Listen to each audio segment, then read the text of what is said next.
So now that we've got our basic standing throw in place, it's time to look at the grip. And there's two main grips that we're going to see. The first one is probably the better known V grip, where we take our two fingers, slide them down the javelin until we meet the binding, and this gives us a really nice strong grip on the binding. The issue with the V grip is that it doesn't really allow us any freedom in the shoulder when we're throwing, and that means lots of our athletes will find that they end up pulling under the javelin and the tip goes up in the air, and it's difficult for us to get that tip down landing. Whereas the traditional grip, where we take our thumb and forefinger and slide those down the javelin till we meet the binding, it gives us the same grip and pull on the javelin, but we can wrap our fingers around the javelin, and it gives us now that freedom to rotate our shoulder in, and this is going to help us when we come to the delivery.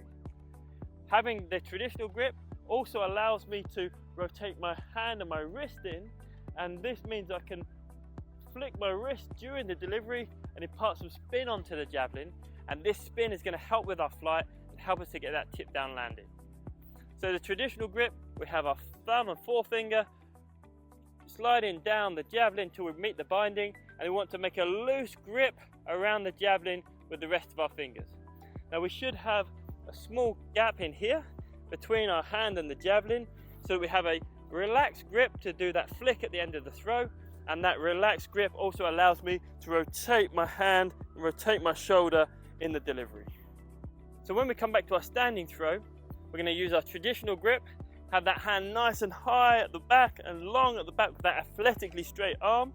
We're going to come into our standing throw position with that rear foot slightly forward and the front leg almost straight, and then from here we're going to turn our little finger on top of the javelin. That's going to rotate our armpit upwards, and it's going to lock that javelin in place on our forehead. So we want to have that javelin just over our eye, sitting on our eyebrow. As we come back into our loading the rear leg, we'll see the javelin start to align with the direction of the throw, and we're going to lift our free arm up to create balance in this position. From here, when we want to deliver, we simply turn our hips to the front, keeping that block in place, and we pull right over our shoulder to release.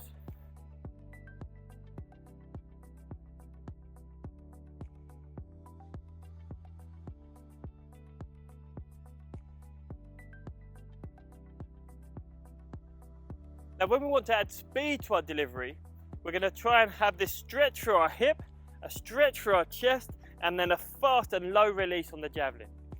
Our release angle is closer to 30 to 40 degrees than it is 45 degrees plus. So we're aiming for a low and fast delivery. So from our position here, we've got our hand rotated in to get our javelin in position.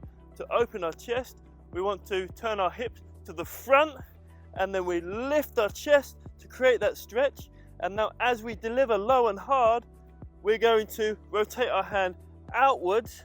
So we go from that fingers up to fingers down position, and that's going to add some spin onto our javelin in the delivery.